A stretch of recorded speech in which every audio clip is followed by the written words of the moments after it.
This is why you shouldn't worry anymore. My life has been filled with terrible misfortune, most of which never happened.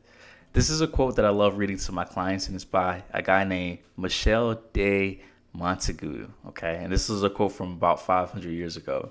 And I want to read that one more time. My life has been filled with terrible misfortunes, most of which have never happened. This is something that's very true when it comes to people who are, let's say, worry wards, right? People that deal with anxiety, people that constantly feed into negative thoughts. It tends to grasp them and hold them really, really tight, and it doesn't let them go, only for them to realize that the most gruesome part of that whole worry is the worry itself. It's not what we're actually worrying about, but it's the worry itself that tends to be the most gruesome and the most uncomfortable part of the whole anxiety experience that you're feeling at that moment. Now, I want to read about a study that I gave to one of my clients this past week because I knew it was something that would help him to overcome that worry when he's up at night thinking of 100 different things that could happen, right?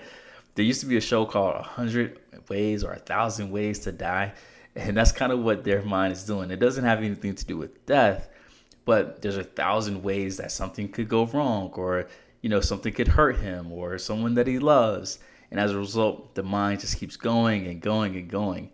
Sometimes I tell my clients that your mind is like a 24-hour news cycle. It just keeps going and going and going, and it never stops. That's why we have to know how to change the channel, or let's say cut off the TV, or just walk away from the TV while it's still playing. And when we walk away from the TV, so walking away from the mind, maybe you decide to go out for a walk because that's what's meaningful for you. What that may look like for you, let's say if you're an entrepreneur, maybe walking away from your worry is doing something that you deeply value with one specific client, one specific customer. Maybe this one thing in your business, it could be something like donating your time or donating some funds or money to a charity, if you will, right? There's so many things you can do that will allow you to step away from that worry, okay? So I want to read about this study. So in this study, they had the participants write down all the things that we're worrying about over an extended period of time, okay? So it may have been like a few months, if you will.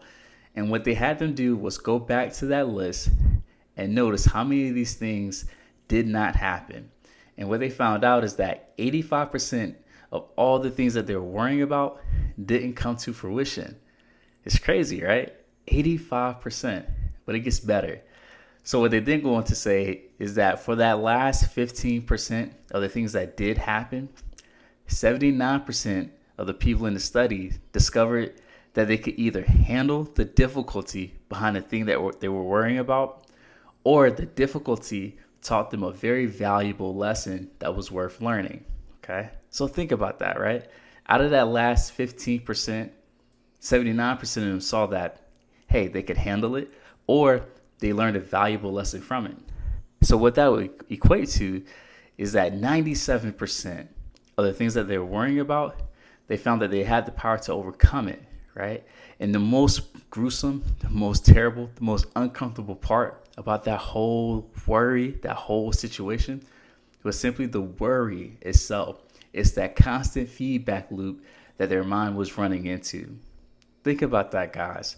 So out of all the things that you're worrying about at this moment, there's a good chance that 97% of those things you can handle, or it won't even come to fruition, which means that the worst part right now is that thing that you're doing to yourself when you're late at night or early in the morning, where you're just thinking and thinking and thinking. So that should give you some relief right there, meaning that 97% of these things that I'm worried about, in a few days, in a few months, right?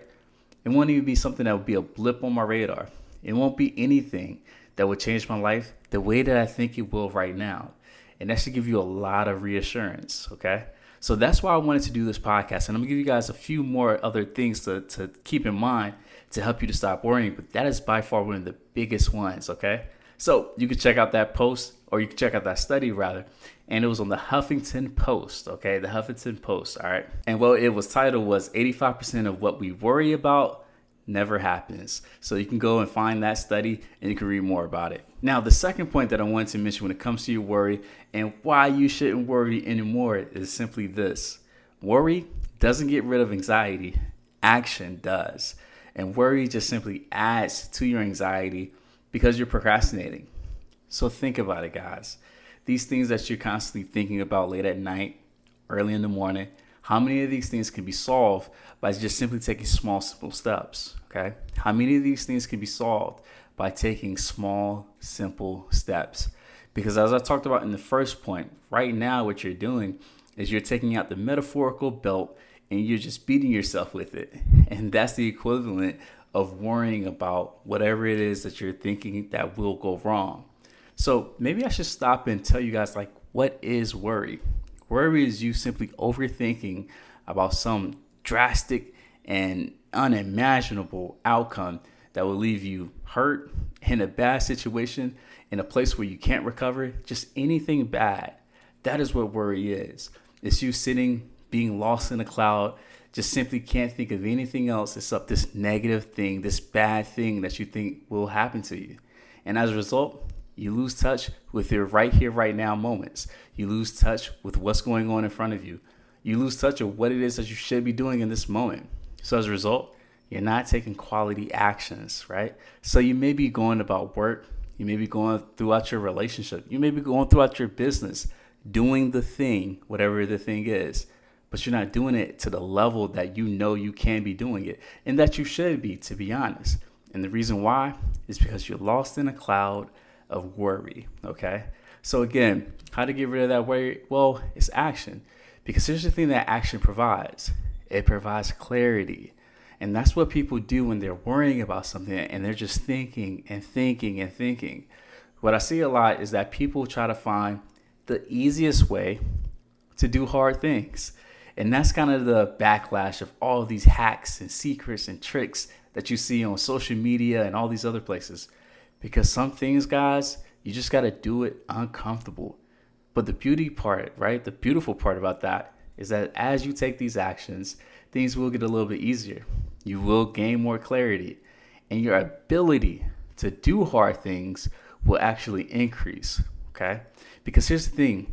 It's going to be hard no matter who's doing it. But your ability to start, your ability to do it, your ability to complete it will increase, and it'll be greater than anyone that's in your competition, anyone that's in your field. And that will help you to leapfrog anybody that you think may be better than you, right? Anyone that you may think is, they're coming from it, or they do the exact same thing. Don't worry about it, because here's the thing. Most people, they will not take actions on the things that they've learned, the things that they've been taught, or the things that they know that they should be taking, right? Most people won't take action. And the reason why is because they're stuck in this phase of, how do I just find out, how do I do it the easiest way? How do I find a way to do something that's uncomfortable in a comfortable way? And guys, that part, it just doesn't exist. So the more action you take, the more clarity you will get, and the more the belief you start to develop within yourself that you can do hard things. So when it comes to this action that you're looking to take, I'll actually give you a quote from James Clear. And it's not necessarily a quote, but it's a strategy.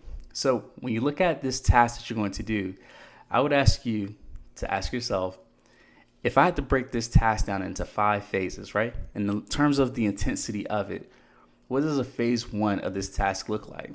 So I'll give you an example. Let's say right now you have an idea about starting a podcast. Let's say it's a podcast like this. I would tell you that if you're thinking about doing a 30-minute podcast episode and you're going to do 3 of those a week and you've never done a podcast, I would tell you, well, let's scale it back and ask, what would a stage 1 of this doing a podcast goal look like? So that may look like doing 1 podcast episode, and maybe you do it for 10 minutes, right? Like, you see how easy we're able to make that action, that goal? We didn't have to go stage 5, the top stage and go all out. We just want to simply make it easier enough for us so that we can get clarity on, how do we set up this camera? How do I sound on the camera, right? How do I sound on the mic? What does the setup process look like? The editing process? How do I just get more familiar with it? And as you do that, that's where the worry starts to go away because you have clarity. So break these actions down and go from phase 1 to phase 5. So from phase 1 to phase 2, 3, 4, all the way up to phase 5. And that will help you with your worry. Main point number 3 of why you should not worry anymore. And I love this one. So you have survived, believe it or not, you have survived 100% of your bad days. Every bad day that you've had, every bad thought that you've had, every uncomfortable emotion that you've ever felt, you've survived it. And that's living proof of it because you're listening to this podcast right now. So what does that tell you? Well, that should tell you that you're resilient. That should tell you that you can do hard things. And then going back to my first point, that should tell you 85% of the things that you're worrying about doesn't come to fruition. And the last 15% that does happen, you find that you can handle it, or it's going to teach you a valuable lesson. And that valuable lesson may make it easier for you to do the next hard thing or to overcome the next worry that much more easier. So there's a lot of benefits, guys, to doing hard things. And this is proof of it. So again, you survive 100% of your bad days. But also, I'll add this. You know, your spirituality, and most of my podcast listeners, they practice some form of spirituality, right? Some form of religion. And what I love to think about is that I survive 100% of these tough days, these bad days, or these worrying thoughts. I survived 100% of them because I have someone backing me up. I have some greater power that's bigger than my own that's able to handle these things that I'm worried about. So whether your God is, let's say, Jesus, or it's just simply God, like so I'm thinking of the Jewish religion, right? They believe that this is the God of Moses. I believe, if I'm mistaken, please do not judge me, if you will. So whether it's Jesus, the God of Moses, it can be Buddha, it could be Muhammad, it could be Shiva, right? For people that practice Hinduism, whoever your God is, trust and believe that they are backing you up. And if I truly believe that my God, so your God, is backing you up, wouldn't you go through life a little bit more carefree? Wouldn't you be able to let go of this worry a little bit easier simply because you know that something bigger than you is guiding you, that has your back? If you use that as your frame of reference, it'll help you to have this shield of armor that surrounds you, that allow you to go through hell and high water and come out on the other side unfazed. And then main point number 4, my last point, the fear you have is the same fear that people that have done great things have experienced. I want you guys to think about this, right? The same fear that you have is the same fear that people that have done great things have felt. Fear knows no difference between you and, let's say, Muhammad Ali, or you and Denzel Washington, or one of my personal favorites, you and Kobe Bryant. Fear is fear. It's all about how you decide to hold on to that fear, what you decide to do when that fear is present, that determines if you're going to be able to overcome it. Because, guys, fear is probably the most natural thing that we all experience. And I can make the case, and I have made this case on this podcast, but also in my personal sessions, where I tell clients that it is actually fear that does keep you alive. Because if I remove fear from you, guess what you would do? You would get in your car without wearing a seatbelt. You would cross streets without looking both ways, right? Like, there's so many different things you would do. You would go into the water without knowing how to swim, right? So there has to be a level of fear. Now, how you hold on to it, as I mentioned, does make a big difference. But please trust and believe that that feeling that you have, those thoughts that you experience, are the same thoughts that people before you have experienced and won against. So why can't you? I love thinking about this when it comes to my own personal speaking, my own business that I'm building, if you will, because guys like Tony Robbins, Russell Brunson, who is a great marketer, and even Bishop T.D. Jakes, all these guys have gone on the big stages and told their crowds that they remember when they were in front of just 2 people, right? And they spoke to them as if there was thousands of people in front of them. And guess what that did? That allowed them time and effort to practice a skill, whether it be marketing, public speaking, or both, to get to where they are now. So if Tony Robbins, who is easily a billionaire, was able to start off with just two people in front of a room, right? In front of a room of two people and become a billionaire, why can't I? Why can't you? So I want you guys to be able to normalize this. And I'll even go a little further because recently I had a new client. So it was our first session. And I always give my clients, when I first meet them, just an opportunity to ask me any question that they would like. So he asks me this question. He says, "Hey, coach, do you ever struggle with confidence?" And very quickly I told him, yeah, like, dude, I'm human, right? Like, don't get it confused. Like, just because I'm a therapist or a coach, or just because I'm someone that specializes in confidence, doesn't mean that I don't lack it at times. But the thing is when I lack confidence, let's say the feeling, I know that there's still my ability to take action. So when confidence isn't in the room, can I take steps forward? This is what I love telling people. Faith really is. When the confidence isn't there, that's where you have to lean on your faith. And as you're leaning on your faith, guess what's going to happen? That confidence is going to increase. So you can't lose. And that goes back to my first point, where 97% of all the things that you're worrying about, the worst part of it is just the worry. Because either it's not going to happen, or you're going to find that you can handle it, or you're going to find that you're going to learn a valuable lesson from it. So again, 97% of the things that you're worried about, dude, trust me, you can handle it. So I always love going over these topics because I know that you as a listener can grab a lot of value from it. And if you're not subscribed to this channel, make sure you go ahead and hit the subscribe button and comment on what parts of this episode you really enjoyed. Now, what I'm going to do real quick is I'm going to summarize these main points so that way you can write them down if you need to, or just simply remember them. I always tell people when you write things down, you have a better chance of remembering them. So the first point I made was that, again, 85% of the things that we worry about doesn't even happen. And the last 15%, we find that we can handle it, or we have a great valuable lesson that we learn from it. So to summarize that first main point, 97% of the things that you worry about, the worst part is the worry. And that goes to that first quote that I said, where many things have happened to me in my life, most of which have never happened. The second point, worry doesn't get rid of anxiety, action does.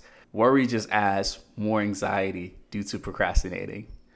My main point number 3, you have survived 100% of your bad days. And also I want you to know and believe and trust that your God, your spirituality is backing you up when you go and you face hard things. And if your God is who you say they are, then they should have your back when you go and do hard things. Or when you're up late at night, sitting there worrying. Place your worries on their shoulders and then go back to sleep so you can get ready for the next day. And then the main point number 4, my last point, the fear that you have is the same fear that people before you have experienced and have done great things. So fear is normal. And I want you guys to see that and trust that other people have experienced this and done great things. So why can't you? So this is Coach Wells, and thank you for checking out this podcast.